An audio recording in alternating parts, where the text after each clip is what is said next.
Well, dear friends, welcome to our next lecture, which is the Passion Narrative, our second last lecture. And we're looking at John chapters 18 and 19. And now at the introduction and the other four parts of our lecture, I'm going to talk a little bit about some crucifixion scenes. Of course, that scene is so central to our story that there are many different crucifixion scenes in the history of art.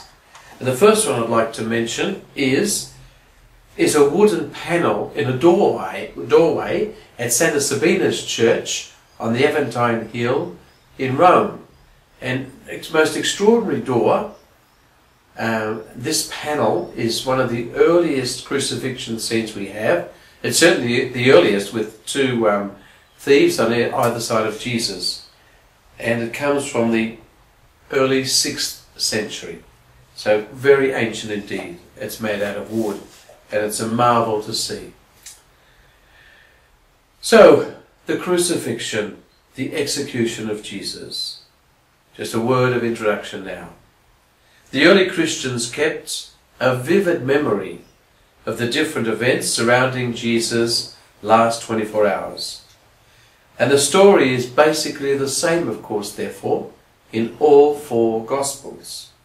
From the supper, to the arrest, to the condemnation, to the crucifixion and burial. I guess it's a little bit like how we remember the death of somebody we love, a member of our family. Everybody will have slightly different recollections of the events leading up to that sad time. Each Gospel writer has their own particular perspective, and of course they put their own theological spin on the events that they're describing too.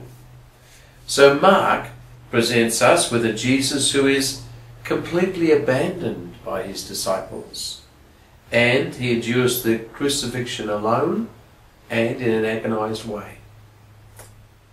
Matthew's Jesus is quite similar, but Matthew had something quite interesting. A new question emerging. Who is responsible for Jesus' death?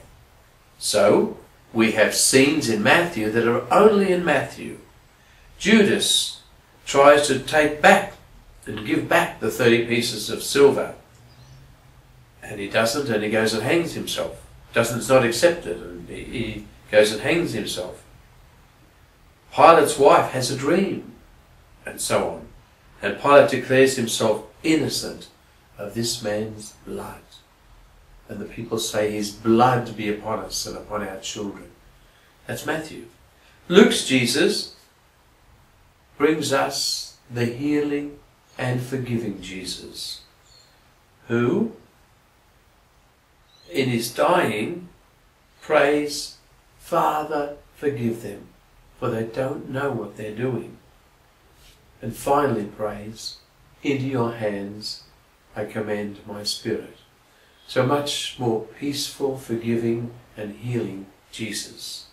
And John's Jesus, well, is the sovereign one, the one in complete control of all events. I lay down my life, he'd said in John chapter 10, and no one has taken it away from me. Rather, I lay it down of my own free will. Whereas the Jesus of Mark and Matthew is mocked on the cross, and the Jesus of Luke is forgiving from the cross, the Jesus of John is triumphant. Indeed, this is the kind of death that he foresaw.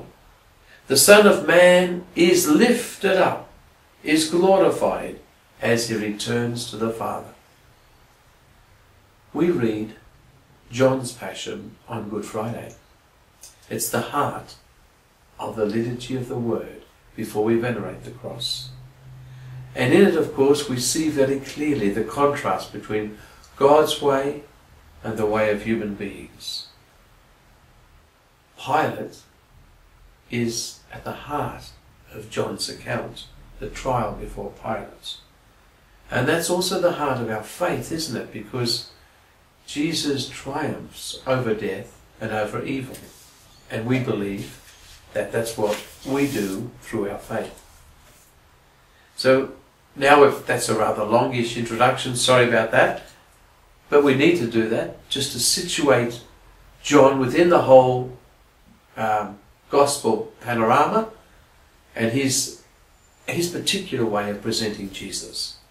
Now we want to look at four things: the arrest, Jesus before Jewish authorities, then Jesus before Pilate, and finally the crucifixion.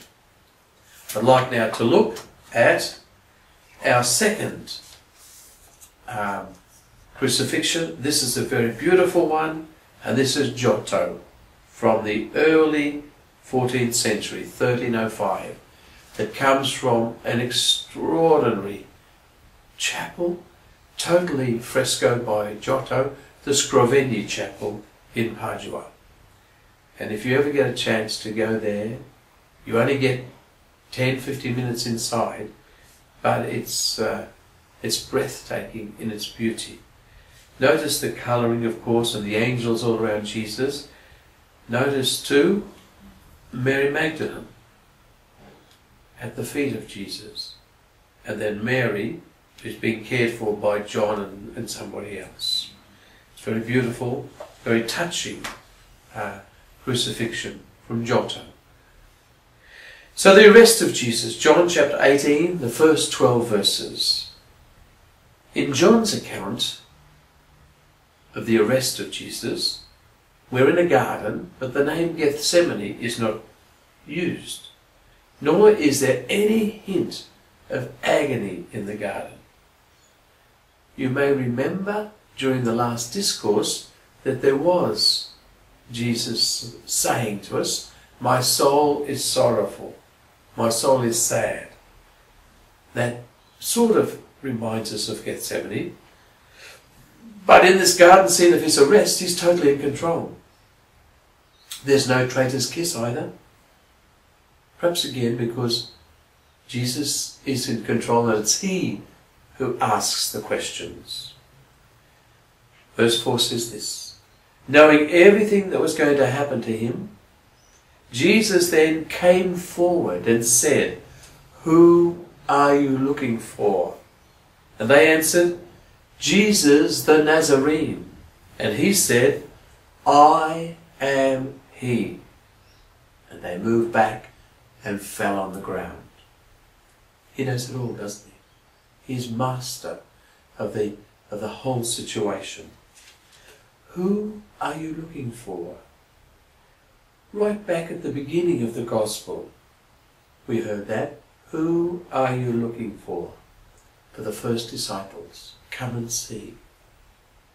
And then, at the resurrection, the gardener's going to ask, Jesus is going to ask Mary Magdalene, "Woman, who are you looking for?" And she's able to say, "I've seen the Lord," to the disciples later. Who are you looking for? Very powerful. While people seek Jesus because of his gift of life, ironically, these people now seeking him to kill him. I am he. God's name. Again, I am he. The wondrous name from 2nd Isaiah. And of course at God's name, they fall to the ground. Verse 8 and the following says, "If I am the one you're looking for, let these others go free." This was to fulfill the words he had spoken.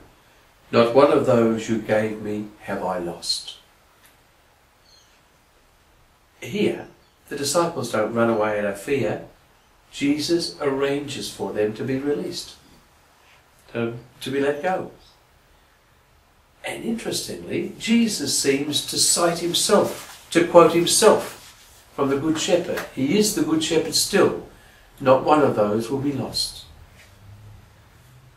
Peter defies Jesus and cuts off the ear of the high priest's servant. In John he's named Malchus, nobody else, nowhere else. And is obviously a hostile figure, probably rejoicing in Jesus' fate. And Jesus replies, Am I not